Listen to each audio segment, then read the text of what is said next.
তিমির রবিবার সারা সপ্তাহ বাজার করে এসে দেখে তার বউ সুমনা বাড়ি নেই। এরকম তো হওয়ার কথা নয়। মাকে ডেকে জিজ্ঞাসা করতে বলল, এই তো একটু আগেই কোথায় যেন বের হলো, বলে যায় নাকি কোথায় যাচ্ছে? বেলা 11টা বেজে 12টা বাজতে চলল। তিমিদের মা একা একা বাজার গুছিয়ে রাখতে শুরু করলো।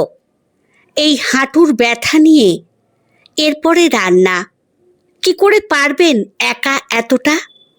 বৌমা তো পুরোটাই সামলায়। হাঁটুর ব্যথা বলে বৌমা তাকে কিছুই করতে বলে না। তবুও তিমিরের মায়ের রাগ, রান্নাঘর হাতছাড়া হয়ে যাওয়ার।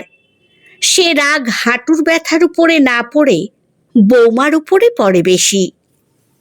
তিমির ফোন করেছে, রিং হয়ে যাচ্ছে, কিন্তু ধরছে না সুমনা। এই রকম তো করে না কখনো। সুমনা ভীষণ শান্ত মেয়ে, যাকে ধমকের নিচে রাখা যায়।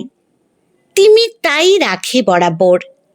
সুমনাও সবসময় লক্ষ্য রাখে তিমিরের সুবিধা অসুবিধার দিকে। কিন্তু আজ ব্যাপারটা কি? তিমিরের 8 বছরের মেয়েকে জিজ্ঞাসা করতে সেও কিছু বলতে পারল না। তিমিরের কপালে ভাঁজ পড়ল এবারে। গতকাল রাতে একটু খোঁটাখুটি হয়েছিল বটে, কিন্তু তাই বলে। বেলা 2টোর সময় সুমনা বাড়িতে ঢুকল। ঝাঁপিয়ে পড়ল শাশুড়ি।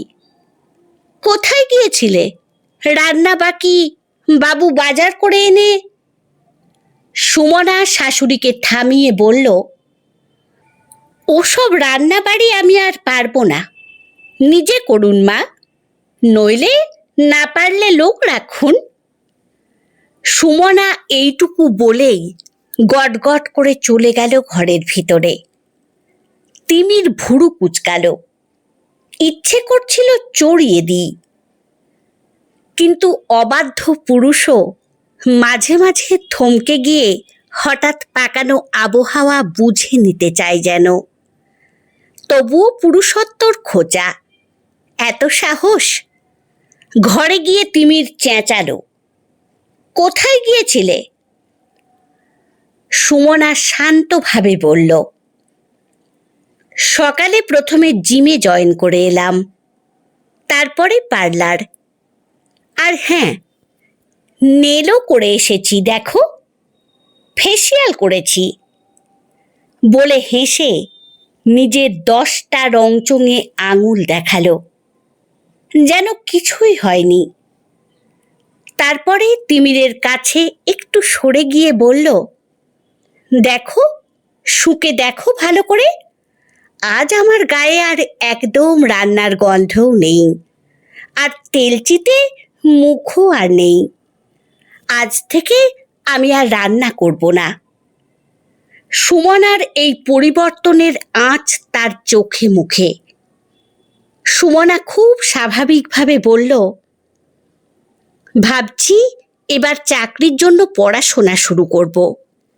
এমএসসি করে এইভাবে বসে থেকে লাভ নেই। আগামীতে ঠিক জুটিয়ে নেব কিছু একটা।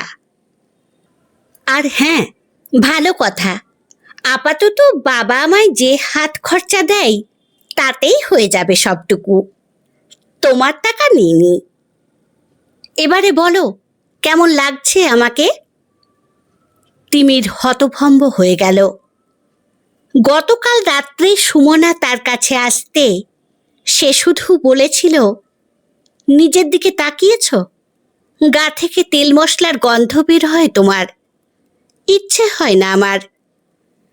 সুমনা স্তম্ভিত হয়ে তাকিয়েছিল তিমিরের ফোনের ছবির দিকে, যেখানে দারুণ সেজেগুজে সুন্দর ফিগার নিয়ে দাঁড়িয়েছিল মানালি, তিমিরের অফিস কলিগ।